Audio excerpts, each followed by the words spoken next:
मार्च एक ऐसी डेट जहां कॉलोनियल रिप्रेशन, इकोनॉमिक प्लानिंग और लीगल फ्रेमवर्क तीनों ने मिलकर भारत की डायरेक्शन तय करी। और ये वो हिस्टोरिक फैक्ट्स हैं जो एग्जाम में डायरेक्ट या इनडायरेक्ट फॉर्म में एग्जाम में बार बार पूछे जाते हैं, लेकिन 90% स्टूडेंट्स इनसे कनेक्ट ही नहीं कर पाते। सबसे पहले चलते हैं साल 1919 पर, जब ब्रिटिश गवर्नमेंट ने रॉलेट एक्ट को इम्प्लीमेंट करना स्टार्ट किया।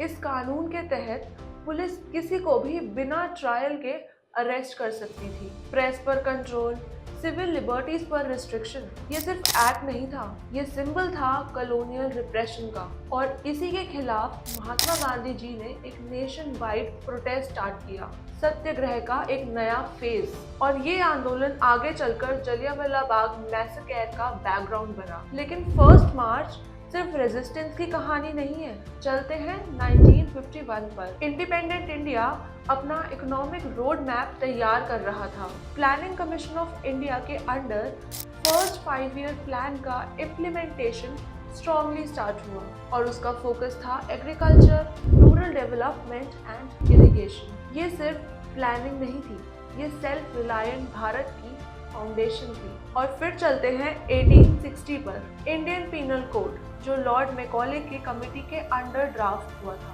मार्च के पीरियड में कोर्ट में इसका वाइड स्प्रेड इम्प्लीमेंटेशन स्टार्ट हुआ।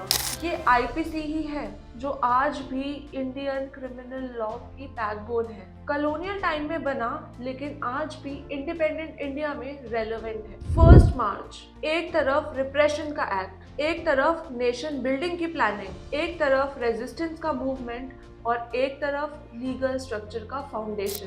ये सिर्फ तारीख नहीं है, ये बताता है कि इंडिया ने कॉलोनियल एरा को भी देखा और एक तरफ सेल्फ रिलायंट भारत की प्लानिंग भी की। ऐसे ही पावरफुल हिस्ट्री फैक्ट्स रोज जानने के लिए फॉलो करें विद्या सेतु इंस्टीट्यूट। कल फिर मिलते हैं एक नई इंपॉर्टेंट डेट के साथ।